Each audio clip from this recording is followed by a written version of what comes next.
Hey everyone, I'm back with another Black Desert video. Today we're going to go over the updates for test server. This was mostly just a trade revamp info update, so if you're looking for class balance or magnet skills, we have to wait another week at least. Before I get into some of the new information we received for that trade revamp, we did get another set of craftable Pearl Shop furniture added to the Old Moon workshops, which is nice to see. They are consistently adding these, so we should see some new sets every week. The minimap got a minor change as well that can benefit those on lower end PCs and laptops. Whenever you have quest active, your minimap in 2D mode will usually show an arrow telling you which direction the quest is in. The more quests you have active, the more arrows you're going to see. This has a slight detrimental effect on your FPS. It's less noticeable on higher end machines, but every FPS counts when you run the game on minimum requirement computers. This update turns those arrows off at default, meaning you will see the benefit as soon as you start the game. If you do miss those arrows on the minimap, you can still go into your settings now and turn them on. We also have a brand new outfit preview for all classes. This one has a pretty epic cloak, which looks especially good on some classes that allow larger capes. We saw the preview of Musa, and he seems to have a small cape like usual, which is unfortunate. If your class tends to get smaller capes with new outfits, more than likely they will also be getting the short cape version of this new outfit. Again, this new set is for every class and will be coming to Korea next week on PC. No official dates for the rest of the regions and console as of the making of this video. Let me know what you think of this one in the comments in the community tab. A lot of you seem to like it. I think it looks perfect for Wusa, so we'll definitely be getting it for her. The GMs over in Korea also gave us some new screenshots of the new continent, showcasing some of the new zones and NPCs we'll be interacting with. If you missed the first part of this GM showcase, they showed one of the mansions in the area and part of the housing complex. Looks really good. This time we also got to see a few more zones, a few NPCs, the bamboo forest, which we know is the location of one of the boss rush modes, and what appears to be a gloomy forest where we could possibly see another boss rush take place. The GM previews are written in the perspective of a traveler across the new continent, so we will see at least one more set of these previews before the new region releases in Korea March 29. No official dates for the rest of the regions and console as of the making of this video. Let me know what you think in the comments. And speaking of console, you guys are ending your winter season this next week and starting the spring season in a few weeks with Mega release. More than likely, nothing confirmed as far as I can see, but that would make the most sense. Megu will be coming nerfed in PvP, but it's still a really good S tier class. So now onto the trade revamp. I went over the basics in my trade overview video, but we do have some new information expanding on what prices will look like for some items. I will touch on some of the new items we have as well, but I will make a more complete guide once I get to test the new mechanics firsthand on the Korean server when they go live. What exactly is new this week? What's new information? Wagons got some changes. They are getting buffed in terms of weight limit capacity. Forest Path wagon used to be around 1600 LT.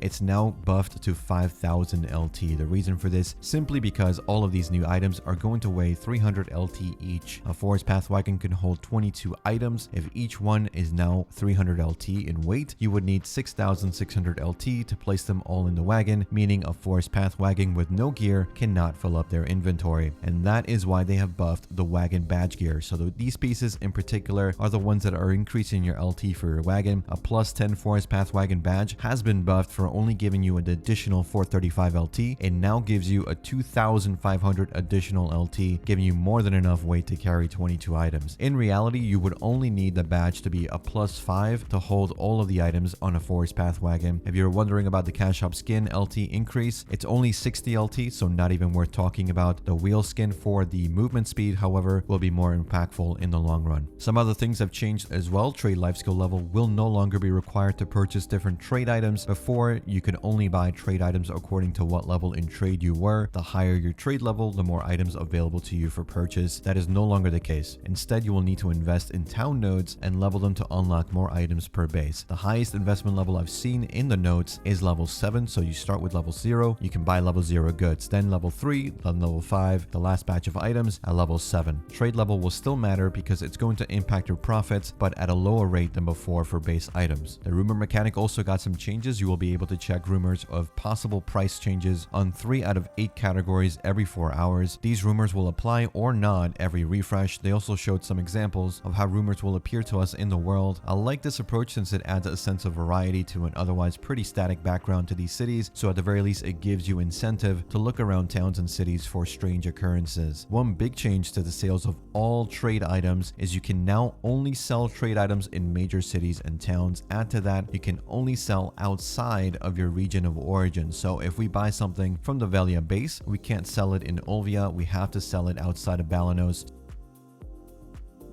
Remember, distance bonus is still applied to profit, so the farther away you are and the farther away you're selling, the better profit you're making depending on the time it takes. Item prices for base items seem to range around 3 million silver to 4 million silver each. If you're thinking it doesn't sound like a lot, well, trade items right now are valued at 20k to 100k maybe at the most. You also have to take into account the price fluctuations every 4-hour refresh, so each item can essentially triple in price. So if you look at the best case scenarios, a sale of 22 items using a forest path wagon and a 4 million silver base trade good that's been maxed out at 300% price, your revenue from that one sale will total 352 million silver, not including costs, distance bonus, and trade level bonus. The costs include buying the actual item, and more specifically buying the order contract. These contracts are a new mechanic. They're individual to each trade base. You can hold 5 order contracts at up to 20,000 LT each base. The example they gave us show us storing 15 Velia wines with a 5-day warranty period, 10 pieces of Velia wine with a 2-day warranty period, 10 fox furs with a 7-day warranty period, 10 woodblocks with a 7-day warranty period, and 10 red reagents with a 7-day warranty period, all in one base. The warranty period is always going to be 7 days when you first purchase the contract. Every 4 hours you will incur a small fee called a waiting cost. Depending on the item, it's something like 16k silver. It's not much, but if you forget about it and you let that contract expire, you will forcibly sell that item at 25% your purchase price. If you list the item as in you buy your order and you place it into your wagon, the warranty period reduces to 3 hours no matter how much time was left. You want to think of warranty as a normal person mechanic. You're not playing 10 hours a day. You only have a couple of hours to play after work. So you log in, you check your order prices, you go around to some of your bases and you buy some orders on goods. They're going to be good for 7 days instead of 24 hours, which is the normal expiration timer we have currently in the game. Whenever you log in and see some items have increased in price, you can go to your stored orders, fulfill them, change the warranty now to 3 hours, and sell them wherever you wish to do so. For the more involved traders, it means you can order multiple categories of goods and watch for the refresh to see where you can move your goods for the most money. You can set it up so that you can always take advantage of a price increase or hold most of one type of good in one region depending on your strategy. And that's everything new that I've seen so far compared to last week's trade patch. These should be the beta version of the system. Korea should be getting it next week, I assume, unless they want to introduce a new system of trading along with a new region, which would not be a good idea, but we'll see what they do. I think these systems will need some tweaking when they do release in Korea and before we see them in other regions. So that means either we're going to be able to get a good system that works and is worth investing in, or we will get a nerfed trading system because the money produced by Korean players was just too good and made grinding the new region irrelevant. We'll see how it pans out. Personally, I think it's healthy for players to be excited about strong silver generation and life skills, especially for one that's been so stagnant for so long. So I'm hoping this trade revamp is a success. I'm also hoping the boss rush mode with the new region that they're introducing will also be worth our time. But let me know what you think in the comments down below. If you have any questions, let me know on my Discord. Stay tuned on the channel for more. Remember, these are all based on translations. We are unable to test the new systems ourselves right now, but once they go live in Korea, I'll be able to translate and test everything for you guys so we can more clearly see how everything works. Thanks for watching. Thanks for listening.